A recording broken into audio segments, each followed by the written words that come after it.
Torej sem lep pozdrav na današnji tiskovni konferenciji SDS, katere namen je predstavitev predloga deklaracije pod resoluciji Evropskega parlamenta z dne 2. aprila 2009 o evropski zavesti in totalitarizmu. Kot vam je verjetno že znano, je Evropski parlament dne 2. aprila v upoštevanju splošne deklaracije Združenih narodov o človekovih pravicah in pa že sprejetih resolucij, potem leta 2009 sprejel posebno resolucijo Evropski zavesti in totalitarizmu. Ta resolucija je izjemno pomembna, ker postavlja enotno kot zločinske, kot zavržene prav vse totalitarizme. Ko smo že poskušali, da bi se to potrdilo oziroma izrazilo podporo tej resoluciji v slovenskem parlamentu, je bila žal samo enkrat sprejeta nekakšna deklaracija, ki pa je bila zgolj seznanitev. To seveda ni to. Gre za dejstvo, da je to nekaj, kar zasluži vso podporo, ker ti predstavlja izhodišče za praktično demokratičen razvoj. Tisto, kar je najpomembnejše, je dejstvo, da se je mnogokrat, glavno za neznanja, pa tudi nerazumevanja in seveda propagande, take in drugačne, napačno razumelo, kaj pravzaprav totalitarizmi so. Totalitarni sistemi so vsi, brez izjeme, zavrženi, so zločinski in so nekaj, česar se moramo danes še posebej jasno zavedati. V tretjem tisočletju se pojavljajo nove oblike totalitarizma oziroma totalitarnih sistemov, ki temeljijo potem bodisi na kulturnem marksizmu, visoki tehnologiji, kot recimo kitajskega tipa, ali pa islamskem radikalizmu. Zaradi tega še toliko pomembneje, da se poenoti državni zbor in taki naš predlog na tistem, kar je bil temelj za evropsko resolucijo. To pa je, da so prav vsi totalitarni sistemi zavrženi, da so vsi zločinski, vsi vredni obsodbe in da so vse žrtve vseh totalitarnih režimov vredne vsega spoštovanja, vredne priznanja, vredne rehabilitacije, vredne izraza, ki jim pripada tudi posebej še tistim, ki so se borili proti totalitarizmu, kateremkoli že. Noben totalitarizem, ne glede na ideologijo, iz katere izhaja, ne more biti obravnavan drugače. Izjem tukaj ne more biti.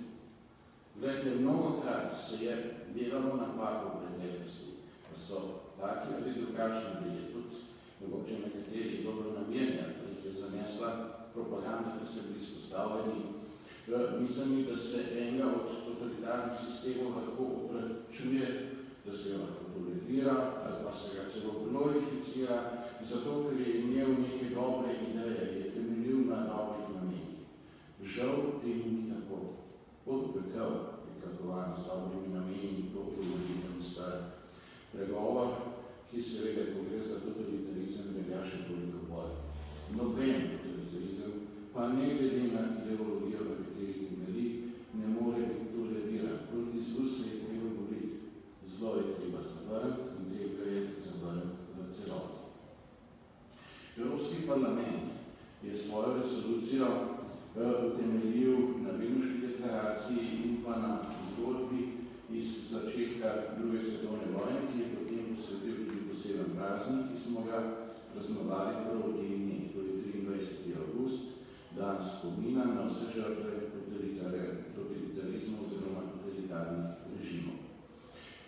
Ravno včeraj pa je minila tista žalostna obletnica, namreč na čem temelji datum 23. avgust, na podpisu pakta Ribbentrop-Molotov, tistega izvornega sodelovanja socializmov, se pravi nacionalnega in internacionalnega socializma, zaradi katerega je bil začetek druge svetovne vojne tako zločinski in za Evropo tako uničujoč. V bistvu je šlo za pakt proti Evropi in tega se moramo danes vsi zavedati.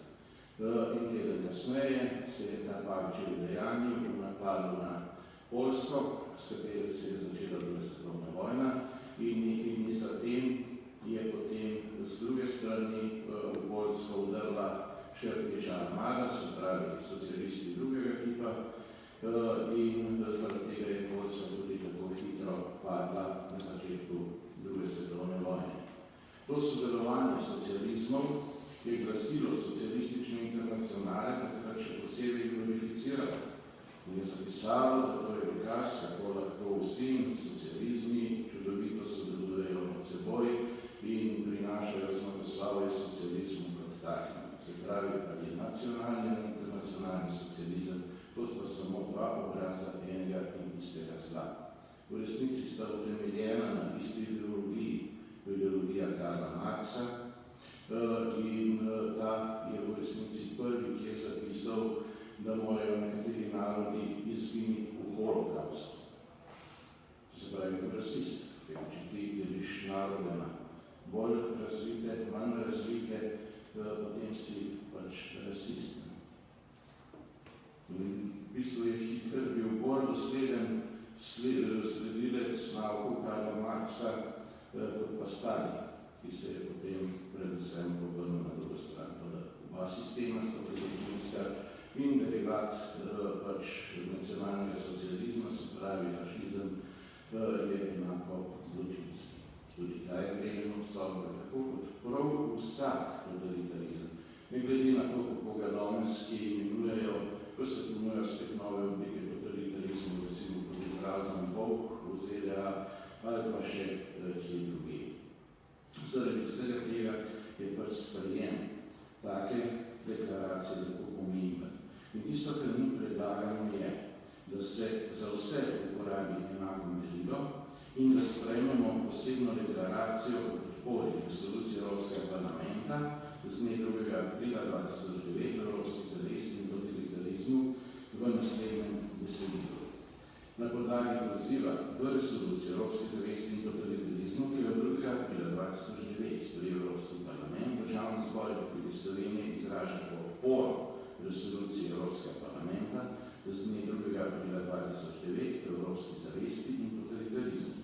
S podporo resoluciji Državni zbor Republike Slovenije izrecno in trajno zavrača vse totalitarne režime, ne glede na njihovo ideologijo, saj so vsi temeljeni na nasilju ter sistematičnem kršenju človekovih pravic in so zločinski ter zavrženi. S podporo resoluciji Državni zbor Republike Slovenije izraža najgloblje spoštovanje do vseh žrtev totalitarnih režimov. Tako se pridružuje skupnim prizadevanjem in pozivom, izraženim v resoluciji Evropskega parlamenta, Evropske zavesti in totalitarizmu, ter izraža pričakovanje, da bodo priporočila resolucije Evropskega parlamenta, Evropske zavesti in totalitarizmu pri svojem delu upoštevali vse veje oblasti v Republiki Sloveniji, Državni zbor Republike Slovenije pa se doslednem spoštovanju njenih priporočil sprejemu te deklaracije zavezuje. Državni zbor resolucije Evropskega parlamenta, Evropske zavesti in totalitarizmu podpira v celotnem besedilu, ter sprejema brez kakršnih koli pridržkov.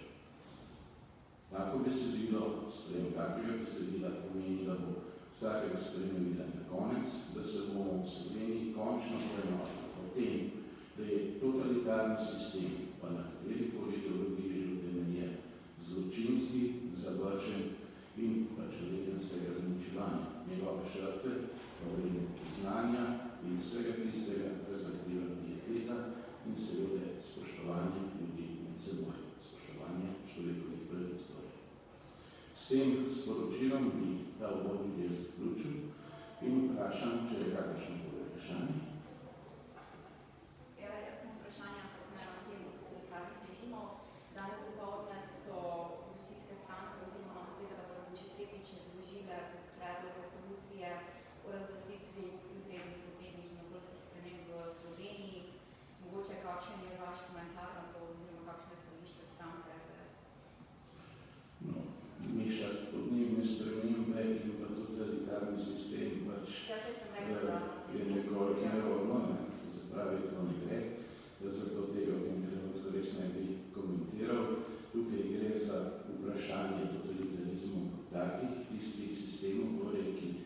načrtno in sistematično uporabljajo nasilje in pa kršijo človekove pravice in so torej nesprejemljivi